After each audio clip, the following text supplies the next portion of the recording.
നമസ്കാരം. ഇന്നത്തെ ഞങ്ങളുടെ ബ്രേക്ക്ഫാസ്റ്റ് ആണ് ഓട്ടട കേട്ടോ. ഓട്ടട എങ്ങനെയാണ് ഉണ്ടാക്കുന്നതെന്ന് കാണിച്ചു തരാം. അതിനു മുമ്പ് എന്നെ ഫോളോ ചെയ്യാത്തവർ ഫോളോ ചെയ്യുക, ലൈക്ക് ചെയ്യുക, ഷെയർ ചെയ്യുക. പിന്നെ ഓട്ടട ഉണ്ടാക്കുമ്പോൾ നമുക്ക് ഒരുപാട് സാധനങ്ങളൊന്നും വേണ്ട. ആകെ അരിയും വെല്ലവും തേങ്ങയും മാത്രമാണ് നമ്മൾ ഇതിന് ഉപയോഗിക്കുന്നത് കേട്ടോ.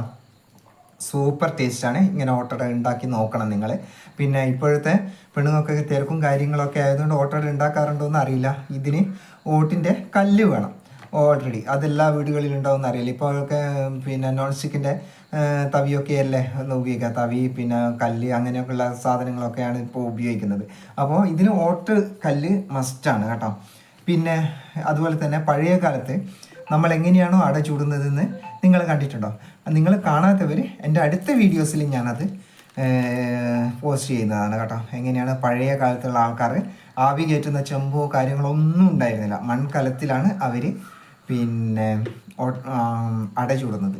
ആ അട ചൂടുന്നത് എങ്ങനെയാണെന്ന് ഞാൻ അടുത്ത വീഡിയോയിൽ കാണിക്കുന്നുണ്ട്. അതുകൊണ്ട് എല്ലാവരും എന്നെ ഒന്ന് ഫോളോ ചെയ്യുക കേട്ടോ, ഒന്ന് ലൈക്ക് ചെയ്യുക. ഞാനിപ്പം ഓട്ടട ചൂടുന്നത് എങ്ങനെയാണെന്ന് കാണിച്ചു തരാം.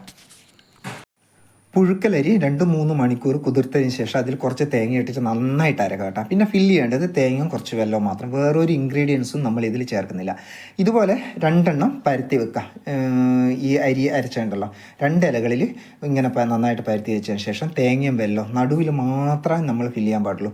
സൈഡിൽ കുറച്ച് ഗ്യാപ്പ് വേണം കേട്ടോ. ഗ്യാപ്പ് വേണം എന്ന് പറയുന്നത് എന്താണെന്ന് വെച്ചാൽ നമ്മൾ വെല്ലം ഉരുകുമ്പോൾ അത് പുറത്തേക്ക് വരാതിരിക്കാൻ വേണ്ടിയിട്ടാണ് നമ്മൾ സൈഡ് പിന്നെ മൊത്തം ഫില്ല് ചെയ്യാതെ കുറച്ച് ഗ്യാപ്പ് വെക്കുന്നത് കേട്ടോ.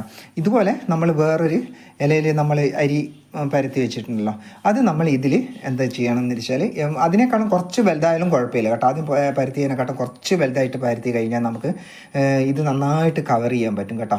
ഈ വെല്ലം പിന്നെ തേങ്ങയും നന്നായിട്ട് കവർ ചെയ്യാൻ പറ്റും കേട്ടോ. അങ്ങനെ നന്നായിട്ട് കവർ ചെയ്തതിന് ശേഷം ഈ സൈഡൊക്കെ ഒന്ന് ചെറിയ രീതിയിലൊന്ന് പ്രസ്സായി കൊടുക്കുക. പ്രസ്സായി കൊടുക്കുന്നതെന്ന് വെച്ചാൽ ഈ വെല്ലവും തേങ്ങയും പുറത്തേക്ക് ചാടാതിരിക്കാൻ വേണ്ടിയിട്ടാണ് കേട്ടോ.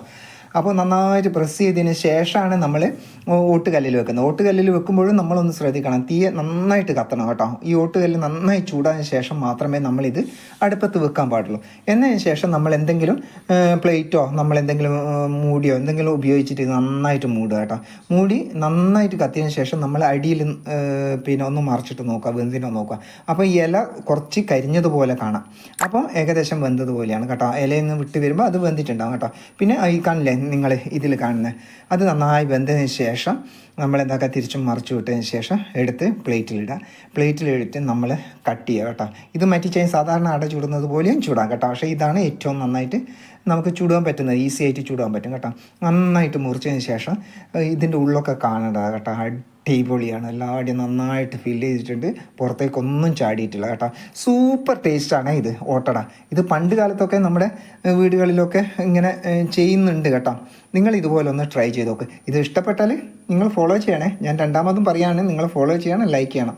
ഓക്കെ, ഞങ്ങളുടെ ഇന്നത്തെ ബ്രേക്ക്ഫാസ്റ്റാണ് ഇത് കേട്ടോ. പിന്നെ അടുത്ത വീഡിയോസിൽ നമുക്ക് കാണാം.